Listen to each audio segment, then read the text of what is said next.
Богородице, притецем сущие беда, святи икония ныне преподим, с верою зовущей из глубины души.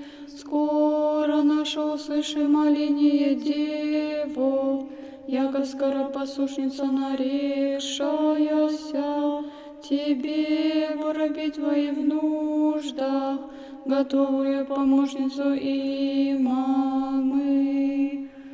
Величаем, величаем Тя, Пресвятая Дево, Богу избранная от раковицы, ищем образ Твой святый, им же точишь и исцеляешь.